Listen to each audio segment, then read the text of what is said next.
This is problem 5.64. It's on page 261. Determine the volume of the brass collar obtained by rotating the shaded area shown about the vertical axis AA prime. I just called the vertical axis AA, but what does it look like? Well, there's a hole in the middle of this brass cone, and all we really need to do is consider the area on one side and rotate it 360 degrees. So that's not a real good drawing of the system, but obviously it extends on the other side as well because it's revolved around axis AA. Put some dimensions on this thing. The overall height is 60 millimeters. The cutout section goes up to 30 millimeters. Well, they gave us 30 millimeters from the other direction, but it doesn't really matter. 30 millimeters there is fine. The dimension from here to here at this first corner is 45 millimeters, and there's a further 15 millimeters out to the outer edge. No, not 15, 18.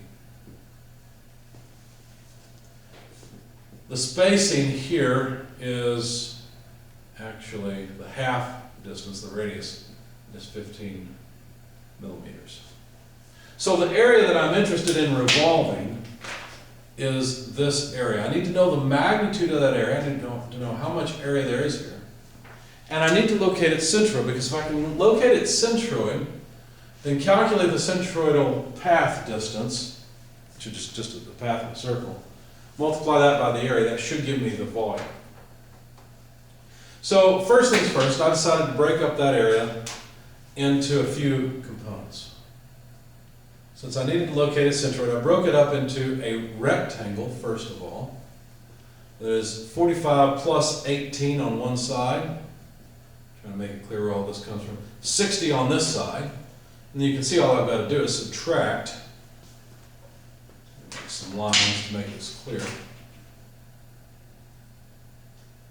All I have to do is subtract off a couple of triangles. Okay? So this is what I call area 1, which of course is the entire rectangle. So I have to subtract off an upper left triangle, which is base 45 millimeter. I'll just work in millimeters, no point in writing that over and over. And height, well, 60 minus 30 or 30 millimeters. I also have to subtract off another triangle off this lower corner. That triangle has dimensions of 45 plus 18 millimeters. It's this full base. And height, 60 millimeters. So I decided to set up a table with the three shapes.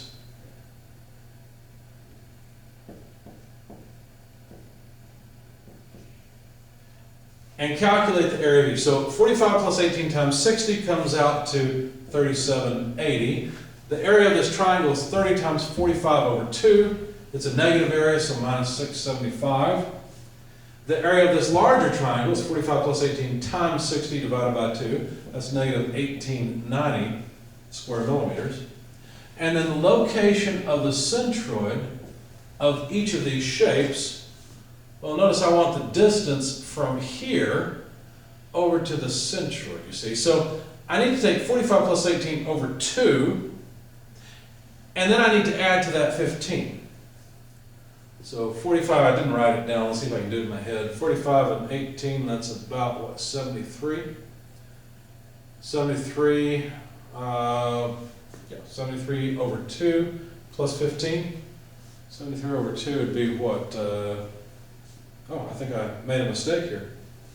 I think I forgot to add 15 millimeters. In fact, I think I forgot to add 15 to all of these. So my answer is wrong. So what I did is let's see.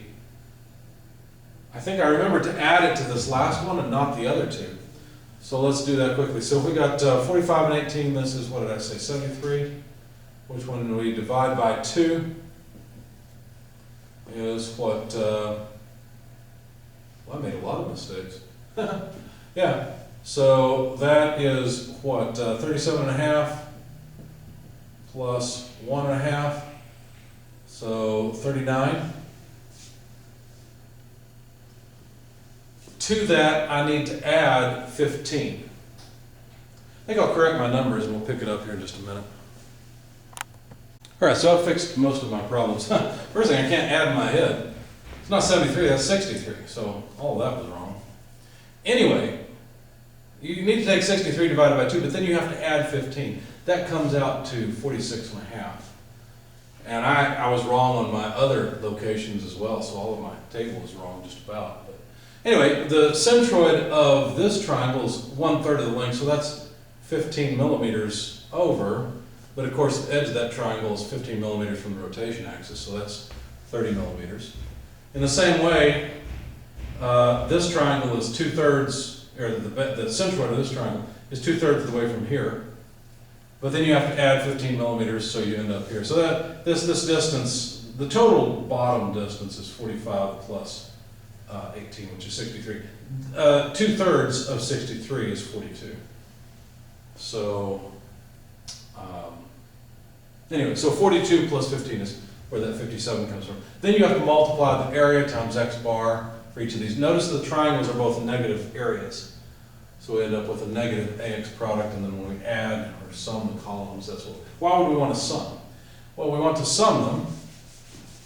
For one thing, we need to know the total area.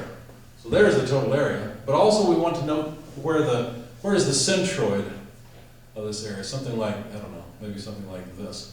Where is that centroid located, x bar? My equations were right, but my numbers are wrong, so I'm going to go ahead and calculate that in just a second. But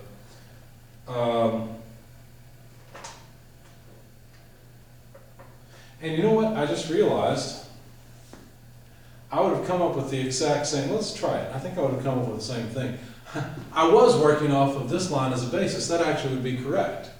So that's why I had the numbers I had before. I've just forgotten. So locating the centroid, I can sum moments about this line or that line. It wouldn't make any difference. Let's prove that. So XC, the location of the centroid, is the sum of AX bar divided by the sum of all the areas. So the total area, in other words. So that's 29, well, not 29, pardon me, those are my old numbers. 47,790, and these of course would be, well, let's see, it's area, so times distance millimeters cubed, so cubic millimeters, divided by the total area, 1215. So we end up with just millimeters. Let's see what that comes out to. 47,790 divided by 1215 equals, yeah, 39.3 repeating millimeters. Now, when I did this before, I was actually okay. I panicked there for a second, looking at my sheet, thinking I made a mistake, but I actually didn't. I took my basis to be here in order to locate the distance to the centroid, and I called that x sub c. The way I've done it now, I get x sub c directly, or the distance to that centroid directly. Before I had to take, I think I had 29,000 some odd here, because my x bars were lower by 15 each. And so I just located the location of the centroid from this line. But then when I added 15 to it, I got 39.3 repeating. So everything's okay. My solution's all right after all. It's a bit confusing, but there it is.